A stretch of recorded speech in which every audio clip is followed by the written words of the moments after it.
Monday with the other group. So they're everyone's whining. They have like extra days with like we're like back to back. So 11:30 to 12:30, 12:30 to 1:30 on Monday will be the practical. So if you didn't make it to last day, you're taking your practical Monday, not Thursday. So just let you know. Okay, so we're going to do chapter 10, muscles. So you guys are excited, I'm sure. You guys ever into like the Mosey? They have the muscle exhibit thing. Whoa. Yeah, so there's like I have a few pictures of those around here. So yeah, like plasticize. Yeah, it's actually a human body, and they plasticize it and they shape it away.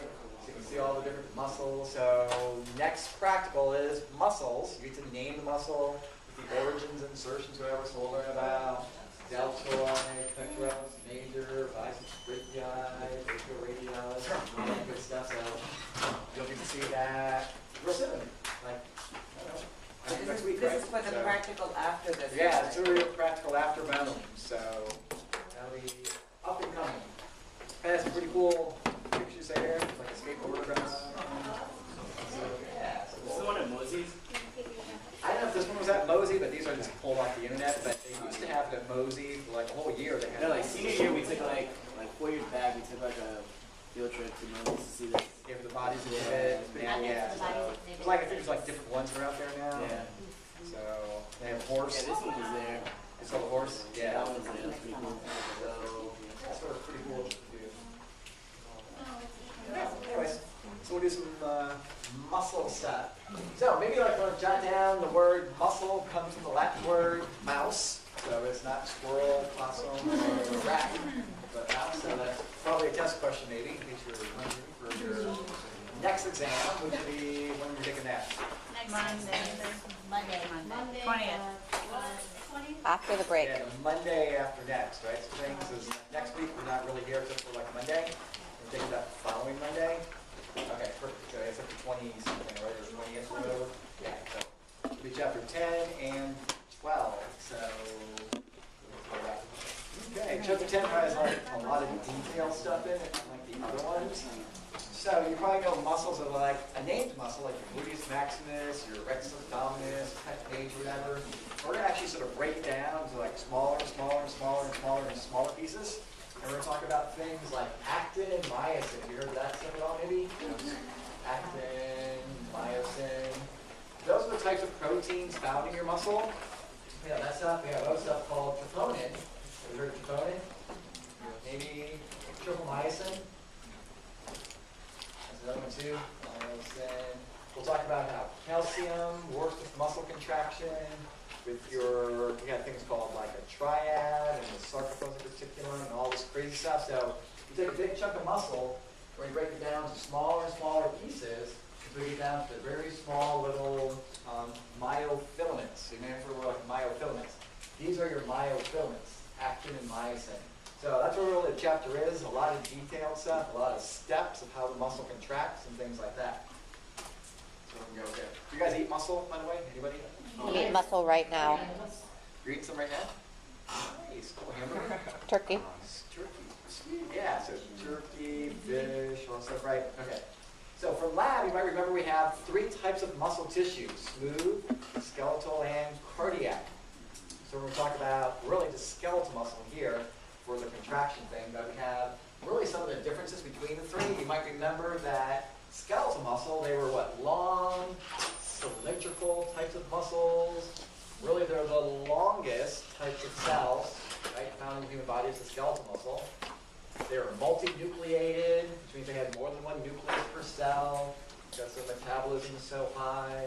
Then the cardiac muscle is what? Sort of branched, remember the branching? Also striated, one nucleus per cell. Yeah, there's crazy things known as intercalated discs. Got those little squiggly lines. See there? And my smooth muscle is spindle shaped. So this is like a little overview of skeletal muscle compared to cardiac, compared to smooth. Like what does it look like? How big are they? And things of that nature. Pretty exciting, huh? Not so much so? Probably not. Yeah, same thing there. Here's probably some stuff you do want to know though. So those are the same 3 types, skeletal, cardiac, and smooth. Maybe you want to know which ones are voluntary, which means you have conscious control over them, and which ones are involuntary, which means you really don't have conscious control over those. You just work involuntarily. Only So- one is voluntary. Yeah, only one is voluntary. It's your skeletal muscle. So muscles you think about, like move your hands, talk, all that crazy stuff. So that means cardiac and smooth are involuntary. What's the location of some of that stuff too? We know cardiac muscle's found in your heart. What about smooth muscle? Blood vessels, your digestive tract, and things like that. And then skeletal muscle are just those named muscles, like again your gluteus maximus, biceps brachii, pectoralis major, and things of that nature. Yeah. Okay, you know how you said when you work out and stuff, you're building bone density? You build bone density by the muscle pulling on the bone. Correct. Okay, yeah. Do there. So yeah, anytime you stress those muscles or joints, and it has to pull on the bone, that's the lever, so that gets stressed as well. So it works that way. Yeah, good job. All right, so 3 types of muscle tissue, voluntary, involuntary. What are the functions of muscle tissue? We looked at their movement, right? So we have like a whole slew of other ones here too, though, but movement's the key. I'll put a few of them up here for one too many. And so we have, again, they produce body movement, whether you're moving your wrists or your fingers, your jaw, so you can speak, things like that. Stabilizing body positions, like right now you have muscles that are active and contracting so you can sit upright, for like posture and things like that.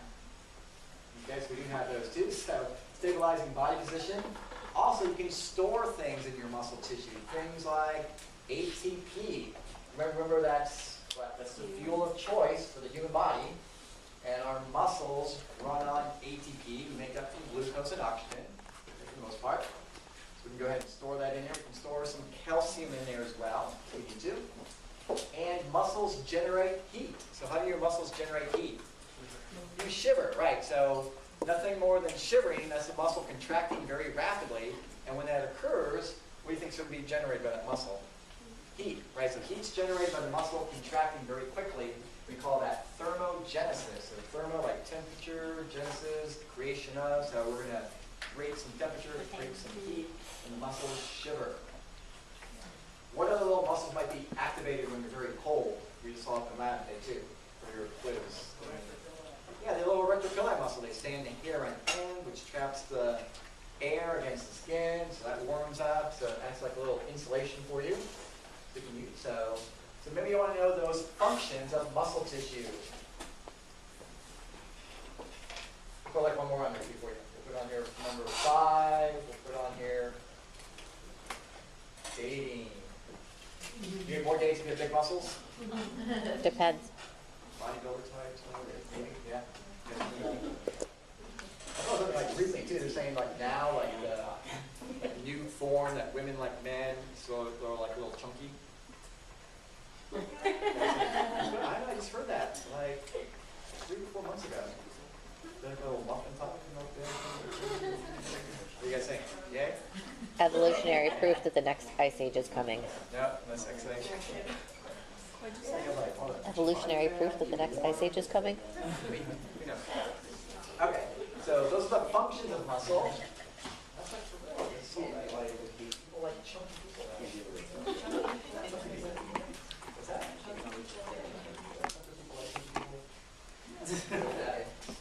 Okay, now these are the properties of your muscle tissue that are out there. It says they're electrically excitable, which means what? You have to send them a signal somehow, right? So you can actually produce a signal across the muscle cell. You guys ever have like stim, like electric stim, muscle stim? So, okay, right, so you have your little device over here, you have little pads, and you stick it on your arm, or your leg, or your back, whatever, and there's a voltage that's created across the muscle, like a positive, minus sort of thing. When you put that electrical current across the muscle, it makes it contract, right? So your little muscle twitches, or spasms, or whatever, so they're electrically excitable. We're going to think about voltage when we start talking about muscle tissue and how it's going to contract. You have to generate some sort of a voltage across that cell. So let's see how that works out for us.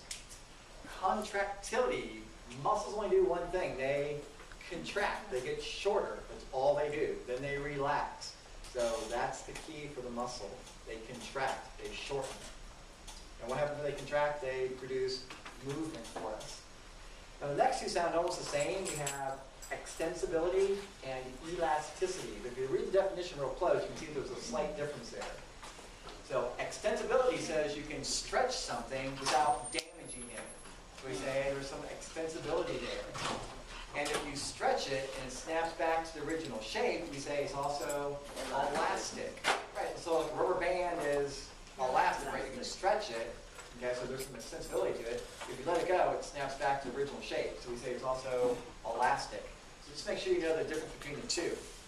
So this says you can stretch it without damaging it. And if it returns to the original shape, then it's elasticity as well. So your muscles are both, right? You can sort of stretch your muscles before you go for a run, after you exercise, that whole thing. Perfect. All right, what happens if you tear a muscle? What do we call that? Sprain or a strain? Strain. Strain, right? So you actually can tear a muscle tissue, we call that a strain. So we'll talk about sprains and strains and things like that too. Okay, what do we have for you? Real quick here. Alrighty, it says we also have a few